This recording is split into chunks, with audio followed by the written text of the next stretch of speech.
혹시 괜찮으시다면 제 방으로 올라가실래요? 70년 평생 단 한 번도 내 입으로 내뱉어 본 적 없는 말이었다. 심장이 발끝으로 쿵 하고 아찔하게 떨어지는 기분이었다. 식은땀이 등줄기를 타고 흐르는 것 같았다.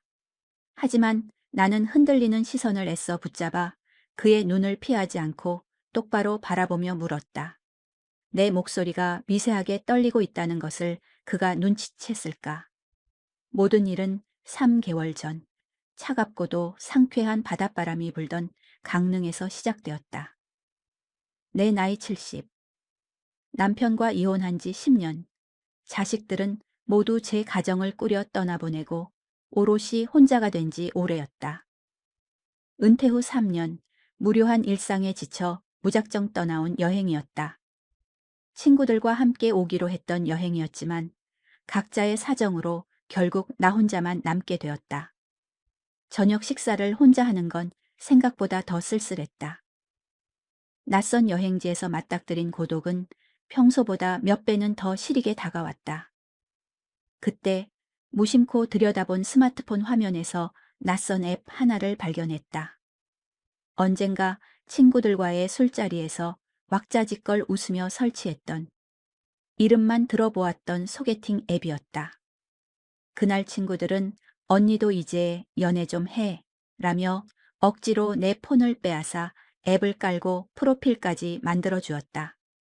나는 손사래를 치며 질색했지만 마음 한구석에서는 묘한 호기심이 피어오르는 것을 부정할 수 없었다. 잠시 망설였다. 내 나이에 이게 무슨 주책인가. 손가락이 삭제 버튼 위에서 몇 번이고 머뭇거렸다. 그리고 나도 모르게 마치 다른 사람의 손에 이끌린 듯 설치 버튼을 누르고 있었다. 약속 시간보다 10분 먼저였다. 바다의 맛이라는 정겨운 이름의 식당 앞에 도착하니 심장이 제멋대로 뛰기 시작했다. 쿵, 쿵, 쿵. 그 소리가 귀에까지 들리는 듯했다. 나는 너무 서둘렀던 걸까? 아니면 그가 약속 장소를 찾지 못하는 걸까? 어쩌면 마음을 바꿔 오지 않기로 한 건 아닐까? 온갖 불안한 생각들이 안개처럼 머릿속을 헤집었다. 마음을 다잡았다. 숨을 깊게 들이마시고 천천히 내쉬었다. 아직 약속 시간까지는 10분이나 남았다. 조급해할 필요 없다. 식당 앞 낡은 나무 벤치에 앉아 멀리 바다를 바라보았다. 해가 지고 있었다. 수평선 위로 붉고 노란 노을이 장엄하게 번지고 있었다. 마치 거대한 캔버스에 누군가 황금빛 물감을 조심스럽게 스며들게 하는 듯한 풍경이었다. 파도 소리가 규칙적으로 귓가를 간지럽혔다. 그 평화로운 풍경에 잠시 긴장을 잊고 넋을 놓고 있을 때였다. 혹시 한은숙님이신가요? 부드러운 중저음의 목소리였다. 깜짝 놀라 뒤를 돌아보자 하늘색 바람막이를 입은 남자가 온화한 미소를 띤 채 서 있었다. 앱 프로필 속에 다소 경직된 표정의 사진보다 훨씬 인상이 좋았다. 키가 컸다. 어깨가 넓고 자세가 꼿꼿했다.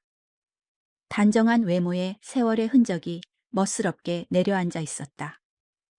무엇보다 얼굴에 걸려있는 따뜻한 미소가 상대방을 편안하게 만들어주는 힘이 있었다. 네, 맞습니다. 최진형 님이시죠. 그는 고개를 끄덕이며 허리를 살짝 숙여 공손히 인사했다. 그 정중한 태도에 나도 모르게 긴장이 조금 풀렸다. 첫인상은 기대 이상이었다. 단정하게 빗어 넘긴 머리, 깔끔한 옷차림과 예의 바른 태도. 그것만으로도 알 수 없는 신뢰가 갔다. 먼저 와 계셨군요. 오래 기다리셨습니까?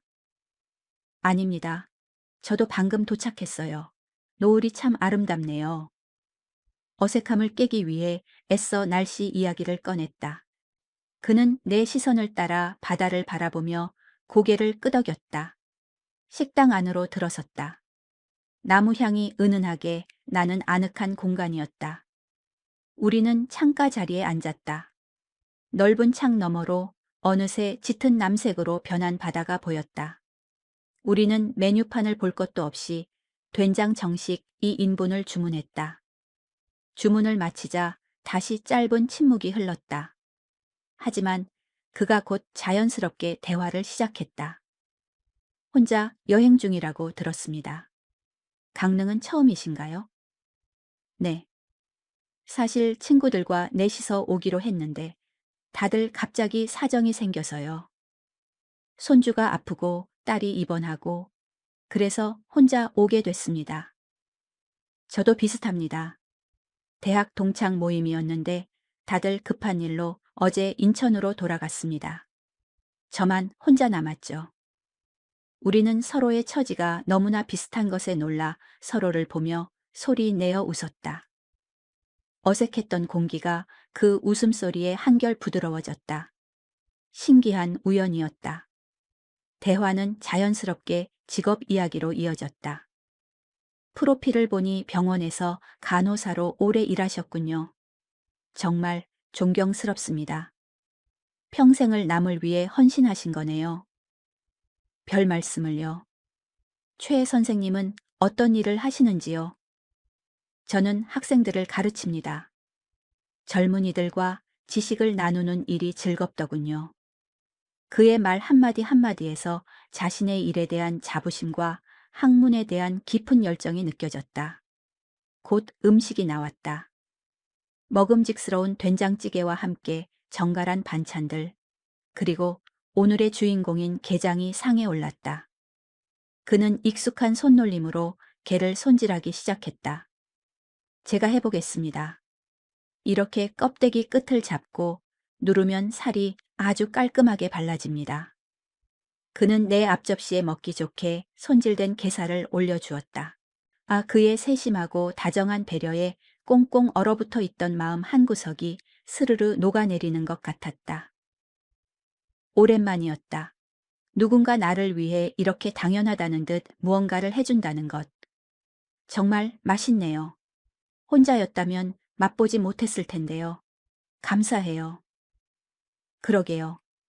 은숙 씨 덕분에 저도 이 귀한 음식을 맛보게 됐습니다. 대화는 꼬리에 꼬리를 물고 이어졌다. 우리는 비슷한 시대를 살아온 사람들이었다. 굳이 설명하지 않아도 서로를 이해할 수 있는 공유의 장이 넓었다. 치열했던 70년대의 대학 시절 이야기. 민주화를 외치던 80년대 격동의 시기를 지나온 경험. 자녀를 키우며 겪었던 기쁨과 슬픔, 그리고 보람. 아이들은 다 키우셨습니까? 네. 아들 하나, 딸 하나 있습니다. 모두 결혼해서 손주가 셋입니다.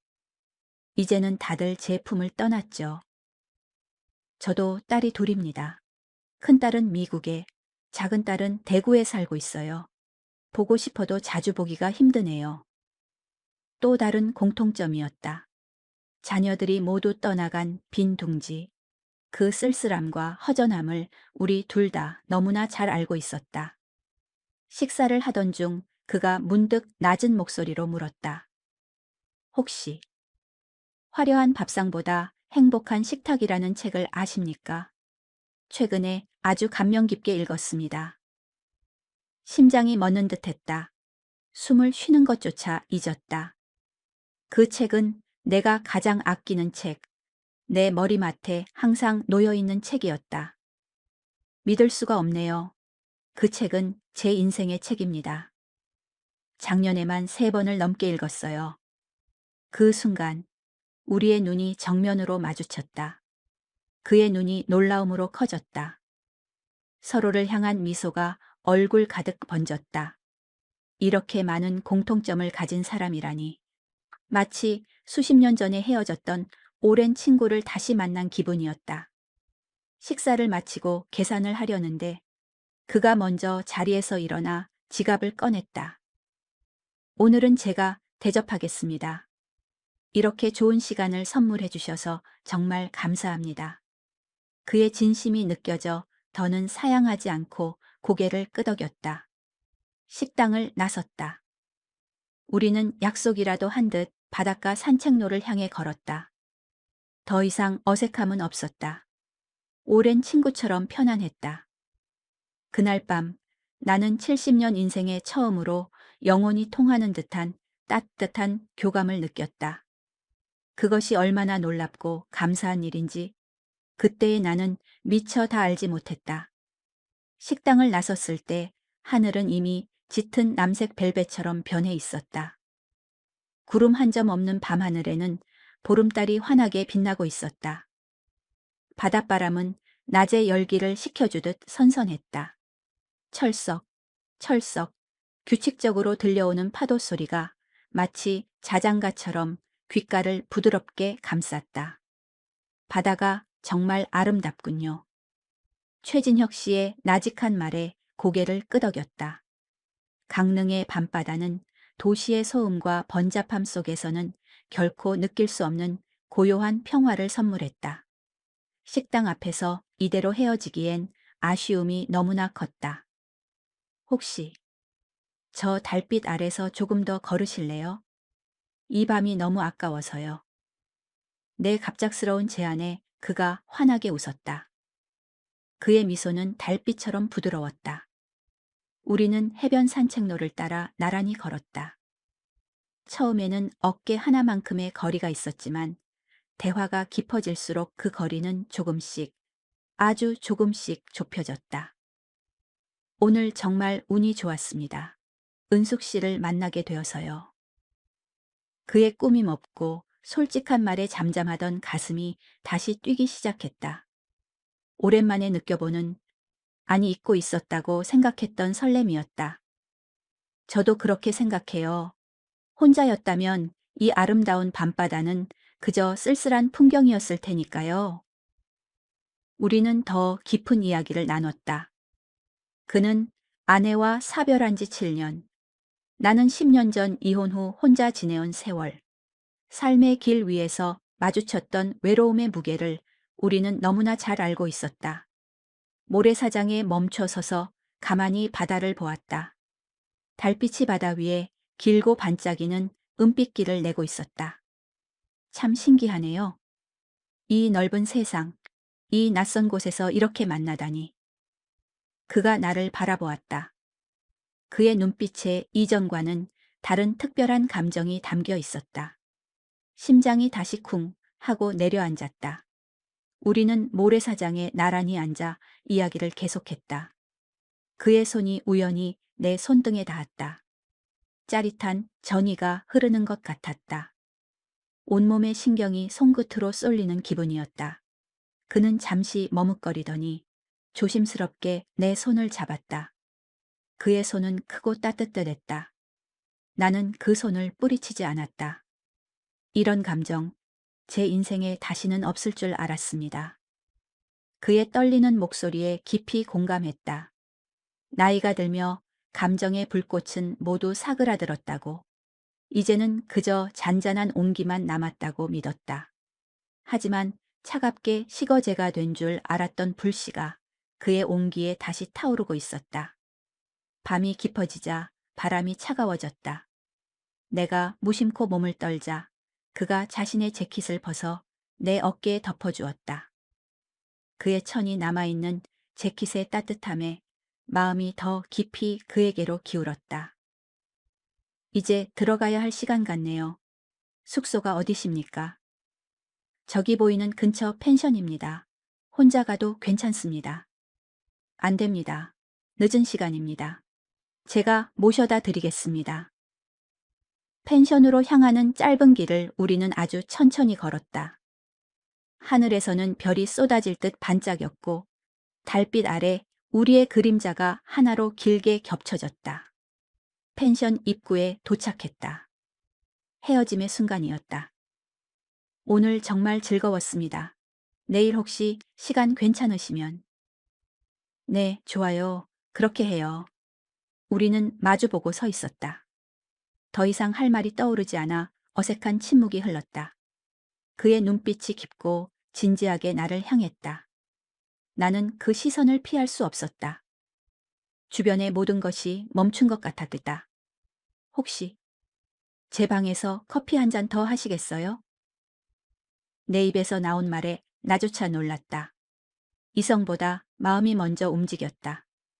그는 잠시 놀란 듯 했지만 이내 부드럽게 미소 지었다. 좋습니다. 오늘의 이 여운을 조금 더 느끼고 싶군요. 우리는 함께 내 방으로 올라갔다. 작은 원룸이었지만 창밖으로 보이는 밤바다가 그림처럼 아름다웠다. 커피를 준비하는데 손이 미세하게 떨렸다. 우리는 창밖을 바라보며 나란히 서서 커피를 마셨다. 달빛이 검은 바다의 물결 위에서 은빛으로 춤을 추고 있었다. 그가 조심스럽게 내 옆으로 한 걸음 더 다가왔다. 어느새 우리의 어깨가 맞닿았다. 그의 단단한 어깨가 느껴졌다. 은숙 씨. 그가 부드럽게 내 이름을 불렀다. 고개를 돌렸을 때 그의 눈에 깊고 뜨거운 감정이 담겨 있었다. 그의 얼굴이 천천히, 아주 천천히 다가왔다. 나는 저항 없이 눈을 감았다. 입술이 닿는 순간 수십 년간 잊고 있던 강렬한 떨림이 온몸을 감쌌다. 그의 키스는 부드러웠다. 오래된 악기를 다시 연주하듯 조심스러웠고 서로의 상처를 보듬는 듯 따뜻했다. 괜찮으십니까? 키스가 끝나고 그가 걱정스러운 목소리로 물었다. 나는 말없이 고개를 끄덕였다. 그 밤 우리는 서로의 온기를 나누었다. 70세의 나이에 다시 느낀 육체적, 정신적 친밀함. 그것은 젊은 시절의 불같은 열정과는 다른 서로의 삶의 무게를 이해하고 받아들이는 깊이가 있었다. 서로의 주름과 흰머리는 우리가 치열하게 걸어온 세월의 훈장이었다. 우리는 서로의 외로웠던 삶을 끌어안았다. 달빛이 은은하게 스며드는 방 안에서 오랫동안 나를 짓누르던 고독의 그림자는 흔적도 없이 사라졌다. 새로운 감정의 불꽃이 조용히, 그러나 강렬하게 피어나고 있었다. 하지만 그때는 미처 몰랐다. 이 하룻밤의 만남이 어떤 상상조차 못할 운명으로 이어질지를. 아침 햇살이 커튼 틈으로 스며들어 방 안을 환하게 비추었다. 따스한 온기 속에서 천천히 눈을 떴다. 옆에는 그가 새근새근 평화롭게 잠들어 있었다. 세월의 흔적이 새겨진 주름진 얼굴이었지만 잠든 모습은 마치 모든 시름을 잊은 소년처럼 순수해 보였다. 어젯밤의 기억이 영화의 한 장면처럼 선명하게 떠올랐다. 부끄러움보다 가슴을 채우는 따뜻한 감정이 먼저 밀려왔다. 조심스럽게 침대에서 일어나 거울 앞에 섰다. 거울 속 내 얼굴은 낯설었다. 푸석하고 생기 없던 얼굴에 오랜만에 혈색이 돌고 있었다. 간단히 세수를 하고 나왔을 때 그가 막 깨어 있었다. 창밖을 멍하니 바라보던 그가 나를 보며 어색하게 말했다. 좋은 아침입니다. 그의 목소리에는 밤의 열정 뒤에 찾아온 현실의 무게와 어색함이 희미하게 묻어 있었다. 네, 좋은 아침이에요. 잘 주무셨어요? 네. 정말 오랜만에 편안하게 잤습니다. 짧은 대화 뒤에 침묵이 흘렀다. 밤새 그토록 자연스러웠던 대화가 아침 햇살 아래에서는 왜 이리도 어색한지 서로의 눈을 마주치지 못하고 시선이 허공을 맴돌았다. 커피라도 드릴까요? 무거운 침묵을 깨기 위해 내가 먼저 말했다.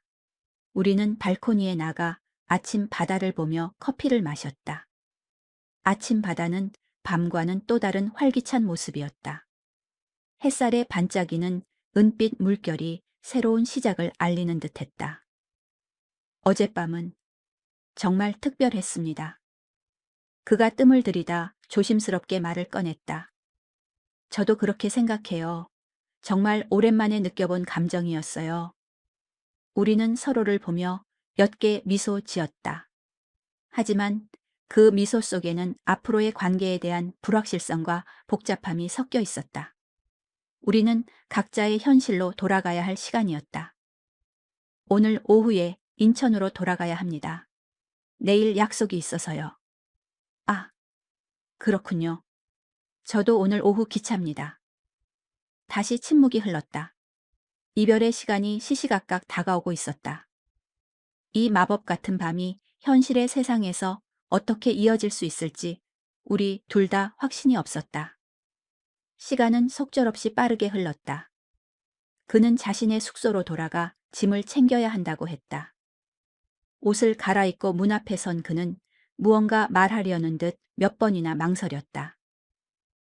어젯밤 정말 행복했습니다. 은숙 씨를 만나서 정말 기뻤습니다. 저도요. 정말 특별한 시간이었어요. 그는 나에게 다가와 이마에 가볍게 입을 맞췄다. 작별의 키스였다. 문이 닫히고 그의 발소리가 복도 저편으로 멀어졌다. 그 순간 심장이 쿵 하고 내려앉았다. 이대로 보내도 괜찮을까? 그제야 우리는 서로의 전화번호조차 교환하지 않았다는 사실이 떠올랐다. 급하게 문을 열고 복도로 뛰쳐나갔다. 하지만 그는 이미 엘리베이터를 타고 사라진 후였다. 괜찮아. 앱으로 연락하면 돼. 스스로를 위로하며 떨리는 손으로 앱을 열었다. 하지만 그의 프로필이 보이지 않았다. 아무리 새로 고침을 해도 마찬가지였다. 서로의 위치가 멀어지면서 앱의 추천 목록에서 사라진 모양이었다. 허탈했다. 인연은 정말 여기까지인가. 짐을 정리하면서도 핸드폰을 손에서 놓지 못했다. 혹시나 하는 마음에 계속 화면을 들여다봤다. 하지만 아무런 메시지도 오지 않았다. 깊은 실망감이 파도처럼 밀려왔다. 인천으로 돌아오는 기차 안에서 하염없이 창밖을 보았다. 어젯밤 달빛이 은빛길을 내던 강릉의 바다가 점점 멀어지고 있었다. 인생의 짧고 아름다운 에피소드. 그렇게 생각하기로 했다. 그렇게 생각해야만 했다. 하지만 마음 한구석이 계속해서 시큰거렸다. 집에 돌아와서도 며칠 동안 잠들기 전에 앱을 확인했다. 그를 찾을 수 없었다. 일상으로 돌아가기 위해 부단히 노력했다. 병원 자원봉사도 다시 시작했다. 친구들과의 만남도 일부러 더 자주 가졌다. 하지만 늦은 밤, 혼자 침대에 누우면 어김없이 그의 모습이 떠올랐다. 나직하던 목소리, 따뜻했던 미소, 내 손을 잡아주던 크고 따뜻했던 손길. 이렇게까지 강렬한 기억으로 남을 줄은 몰랐다. 마음은 내 의지와 상관없이 쉽게 정리되지 않았다. 시간이 흐를수록 그가 점점 더 그리워졌다. 결국 나는 다시 그를 찾기로 결심했다. 그때는 몰랐다. 이 간절한 감정이 나를 어디까지 이끌고 갈지. 일주일이 지나고 2주일이 지났다. 최진혁 씨에 대한 생각은 희미해지기는커녕 오히려 시간이 갈수록 더욱 선명해졌다. 매일 밤 꿈에서 나는 강릉의 밤바다를 그와 함께 걷고 있었다. 이 아침에 눈을 뜨면 옆자리의 서늘한 허전함에 깊은 한숨을 쉬었다. 친구들과 웃고 떠드는 중에도 문득 그의 온화한 미소가 떠올라 대화의 흐름을 놓치기 일쑤였다. 평생 이성에게 이렇게 마음을 써본 적이 없었다. 이런 내 자신이 당황스럽고 낯설었다. 결국 어느 날 밤 나는 다시 그 앱을 열었다. 혹시나 하는 마지막 희망을 품고 그의 이름을 검색창에 입력했다. 최진혁. 일치하는 결과가 없습니다. 라는 차가운 메시지만 화면에 떴다. 나이 필터를 60세에서 65세로, 다시 65세에서 70세로 바꿔보았다. 다시 검색했지만 결과는 같았다. 답답한 마음에 인터넷으로 앱 사용법을 샅샅이 뒤지기 시작했다. 유튜브 영상을 하나하나 꼼꼼히 봤다. 잃어버린 프로필 찾는 법. 이전 대화 기록 복구하기. 모든 정보를 낡은 노트에 삐뚤빼뚤 적으며 그대로 따라 해봤다. 밤이 깊어가는 줄도 몰랐다. 눈이 침침해져 돋보기 안경을 고쳤었다. 포기할 수 없었다. 그의 얼굴이, 목소리가, 눈빛이 자꾸만 눈앞에 아른거렸다. 한 블로그에서 위치 설정을 바꿔보라는 글을 봤다. 인천으로, 대구로, 심지어 우리가 만났던 강릉으로 설정을 바꿨다. 하지만 그의 프로필은 끝내 나타나지 않았다. 밤을 꼬박 새워 모든 방법을 시도했다. 마지막으로 어플 고객센터에 간절한 마음을 담아 메일도 보냈다. 강릉 여행 중 만난 사용자를 찾고 있습니다. 이름은 최진혁, 64세 교육자이십니다. 부디 찾을 수 있도록 도와주세요. 하지만 며칠 뒤 돌아온 답변은 기계처럼 차가웠다. 개인정보 보호 정책상 다른 사용자의 정보는 제공해 드릴 수 없습니다. 절망적이었다. 혹시 앱을 탈퇴한 건 아닐까? 한 인터넷 커뮤니티에서 내 가슴을 철렁하게 만드는 글을 봤다. 이 앱은 30일간 활동이 없으면 휴면 계정으로 전환되며 사용자가 직접 탈퇴하면 모든 정보는 즉시 삭제된다는 내용이었다. 여행이 끝나면 앱을 바로 지우는 경우가 많다는 댓글도 보였다. 가슴이 무너져 내렸다. 그가 앱을 일시적으로만 사용했을 가능성이 컸다. 다시 만날 수 있다는 마지막 희망의 끈이 끊어지는 기분이었다. 정말 이대로 포기해야 하는 걸까? 창밖으로 희미한 새벽빛이 스며들었다. 밤샘으로 인한 피로가 한꺼번에 몰려왔지만 마음은 여전히 그를 향해 있었다. 마지막으로 앱 게시판에 짧은 글을 올렸다. 강릉에서 5월 15일 저녁 바다의 맛 식당에서 된장 정식을 함께 드신 최진형님을 찾습니다. 하루, 이틀이 지나도 아무런 소식이 없었다. 결국 일주일 후 나는 초라해 보이는 그 글을 내 손으로 직접 지웠다. 이제는 냉정한 현실을 받아들여야 했다. 스마트폰을 내려놓고 깊은 한숨을 쉬었다. 70세에 찾아온 짧고 특별했던 감정. 이제는 아련한 추억으로만 간직해야 했다. 최진혁 씨를 찾는 것을 포기한 후 나는 다시 나의 일상에 집중하려 애썼다. 병원 자원봉사를 하고 새로 등록한 요가 수업에 나갔다. 몸을 바쁘게 움직이면 잊을 수 있을 거라 믿었다. 하지만 밤이 되면 어김없이 그의 얼굴이 떠올랐다. 그렇게 한 달이 지났다. 오랜 동료였던 민희에게서 전화가 왔다. 은숙 언니, 우리 지역 문화센터에서 특강한대. 세계 문화를 통해 본 노년의 삶이라는데 같이 갈래? 집에만 있지 말고. 처음에는 내키지 않아 거절하려 했다.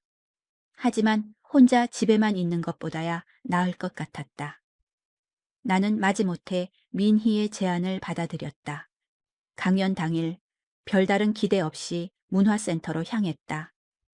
작은 강당은 이미 비슷한 연배의 사람들로 가득했다. 우리는 겨우 뒷자리에 자리를 잡았다. 무심코 받아든 프로그램을 보니 강연자 이름이 눈에 들어왔다. 세계문화 콘텐츠 학과 최진혁 교수. 최진혁. 가슴이 철렁 내려앉았다. 하지만 애써 마음을 다잡았다. 세상에 흔한 이름이라고 우연의 일치일 거라고 생각했다. 내가 만난 그는 교수라고 말하지 않았다. 그저 학생들을 가르친다고만 했다. 강당에 불이 꺼지고 무대 위로 조명이 환하게 켜졌다. 사회자가 강연자를 소개했다. 오늘 강연을 맡아주실 분은 국내 문화 콘텐츠 연구의 권위자이신 최진혁 교수님입니다. 교수님은 현재 경북대학교 인문대학에서 학생들을 가르치고 계십니다. 그리고 한 남성이 무대로 올라섰다. 나는 그 순간 숨을 멈췄다. 한 달 전 강릉에서 만났던, 그리고 한 달 내내 꿈속에서 그리워했던 바로 그 사람이었다.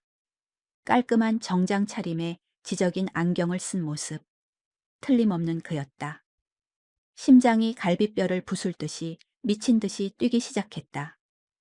손에 쥔 프로그램 종이가 축축하게 젖어들었다. 여러분, 안녕하십니까? 최진혁입니다. 그의 목소리를 듣는 순간 강릉의 밤바다가 거대한 파도처럼 내게로 밀려왔다. 부드러운 목소리, 따뜻한 미소, 모든 것이 그대로였다. 그는 왜 나에게 교수라는 사실을 말하지 않았을까? 강연이 시작되었지만 그의 말이 하나도 귀에 들어오지 않았다. 머릿속이 하얗게 비어버린 듯 혼란스러웠다. 그도 나를 기억할까? 만약 내가 다가간다면 그는 어떤 반응을 보일까? 모른 척하면 어떡하지? 미니가 내 팔을 툭 치며 걱정스럽게 속삭였다. 언니, 괜찮아? 얼굴이 하얗해. 어디 아파? 나는 겨우 고개를 끄덕였다. 1시간의 강연이 끝나고 질의응답 시간이 이어졌다. 손을 들고 그의 이름을 부르고 싶었지만 차마 용기가 나지 않았다. 마침내 강연회가 모두 끝났다. 사람들이 자리에서 일어나기 시작했다. 미니야, 나 잠깐 강연자분께 인사만 하고 올게. 나는 떨리는 다리를 이끌고 천천히 강단 쪽으로 걸어갔다. 심장은 터질 것 같았고 손은 땀으로 축축했다. 사람들 사이를 비집고 그에게 다가갔다. 그는 다른 참석자들과 둘러싸여 진지하게 이야기를 나누고 있었다. 그때 마치 내 간절한 시선을 느낀 듯 그가 고개를 돌렸다. 우리의 눈이 마주쳤다. 그의 표정이 순간 굳었다. 그리고 이내 믿을 수 없다는 놀라움과 주체할 수 없는 기쁨이 섞인 미소가 그의 얼굴에 번졌다. 은숙 씨. 그의 입에서 내 이름이 나오는 순간 세상의 모든 시간이 멈췄다. 그는 대화하던 사람에게 정중히 양해를 구하고 곧장 내게 다가왔다. 정말 한은숙 씨 맞으시죠? 강릉에서. 우리는 수많은 사람들 속에서 서로를 바라보며 서 있었다. 주변의 소음이 아득하게 멀어졌다. 1달 동안 그렇게 찾아 헤맸던 사람이 바로 내 눈앞에 있었다. 이것은 우연일까? 아니면 운명일까? 인생의 2번째 기회가 우리에게 주어진 것 같았다. 연락처를 교환하지 못한 게 얼마나 후회됐는지 모릅니다. 그의 솔직한 말에 꾹 참았던 감정이 북받쳐 올랐다. 나도 같은 마음이었다. 우리는 서둘러 연락처를 교환했다. 그가 건네는 명함을 봤는데 그의 손이 미세하게 떨리고 있었다. 나도 떨리는 손으로 작은 메모지에 전화번호를 적어 건넸다. 다음 날 저녁에 만나기로 약속했다. 그날 밤 나는 어린아이처럼 설렘으로 잠을 이루지 못했다. 다음 날 약속 시간보다 30분이나 일찍 카페에 도착했다. 창가에 앉아 그를 기다리는 시간이 조금도 지루하지 않았다. 정확히 약속 시간에 그가 나타났다. 우리는 마주 앉아 지난 1달의 이야기를 퍼즐처럼 맞춰 나가기 시작했다. 매일 은숙 씨를 생각했습니다. 그의 담담한 고백에 심장이 다시 뛰었다. 그도 나와 같은 마음이었다니. 저도요. 앱으로 계속 찾아봤지만 찾을 수가 없었어요. 그 앱은 은숙 씨와 만나고 바로 탈퇴했습니다. 혹시 학교에 알려지면 곤란할 것 같아서요. 그제야 모든 것이 이해되었다. 우리는 각자 상대를 찾기 위해 얼마나 애썼는지 앞다투어 이야기했다. 그도 나처럼 앱을 다시 설치해 찾아봤다고 했다. 심지어 내가 묵었던 강릉 펜션에 전화까지 걸어 내 정보를 물었다고 했다. 하지만 개인정보 보호 때문에 실패했다고 했다. 우리의 대화는 점점 더 깊어졌다.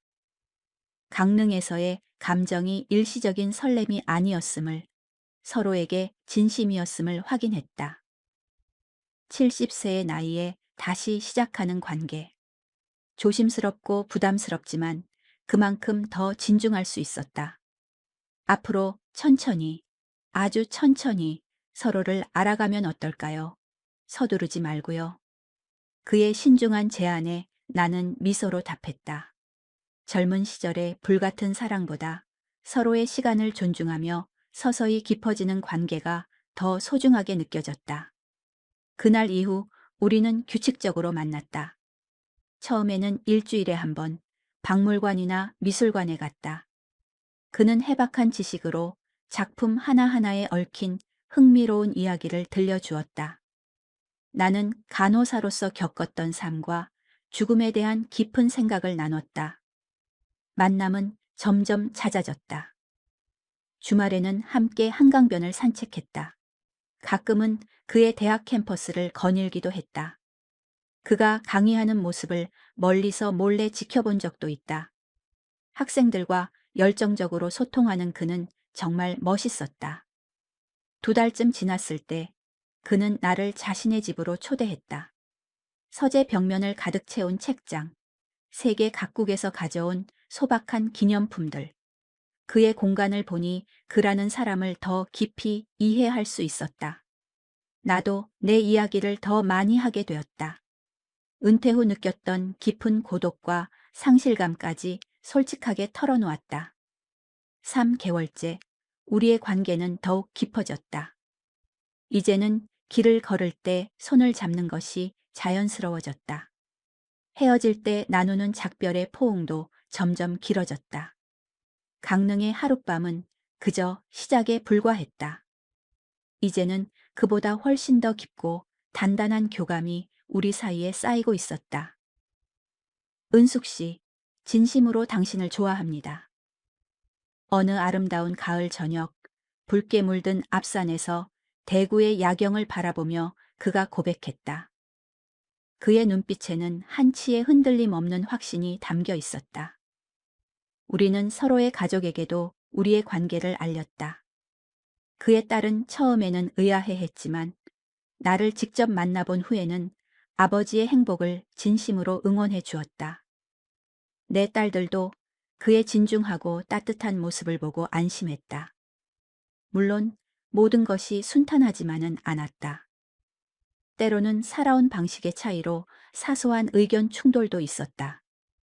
하지만 우리는 그럴 때마다 서로의 말을 경청하고 대화로 이해하려 노력했다. 6개월이 지난 어느 날, 그는 나를 다시 강릉으로 초대했다. 우리가 처음 만났던 바로 그곳으로.